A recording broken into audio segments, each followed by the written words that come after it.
In this video, we'll show you how to connect your Rane SL4 with turntables or CDJs. Firstly, you will need to connect your turntables or CDJs to any of the 4 channel inputs. In this case, Sam is connecting the CDJ to his left into input 1, the turntable to his left into inputs 2, the turntable to his right into input 3, and the CDJ to his right into input 4. If your turntables are not already grounded, connect them to the grounding post on the SL4. Then set the dip switches located next to the channel inputs to either phono or CD. If you're using standard turntables, set these to phono, and if you are using CDJs or line level turntables, set these to CD. If you're using a combination of both, make sure the dip switch assignment matches your connections.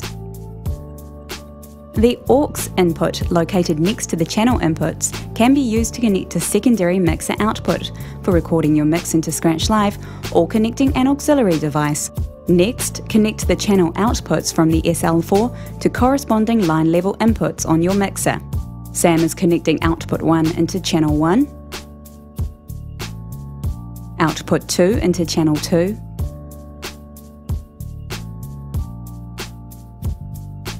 output 3 into channel 3,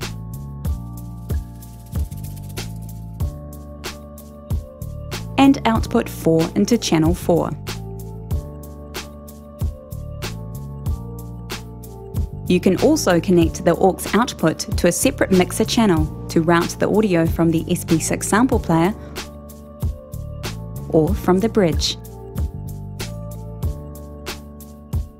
Choose which sample rate you would like to use, either 48 kHz or 96 kHz. Only use 96 kHz if you're playing 96 kHz audio files, as this will increase the load on your CPU.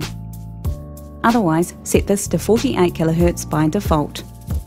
Once all the RCA cables are connected, you can connect your USB cable to one of the 2 USB ports on the Rane SL4. Make sure that you are connecting the Rane SL4 directly to the USB port on your computer, rather than through a USB hub. You have the option of connecting the power supply to the SL4 to ensure that the unit stays powered when disconnected from your computer.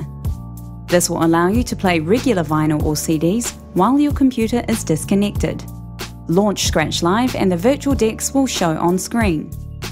If you're using more than 2 decks, you'll want to be viewing your deck arrangement in either library or stacked view mode.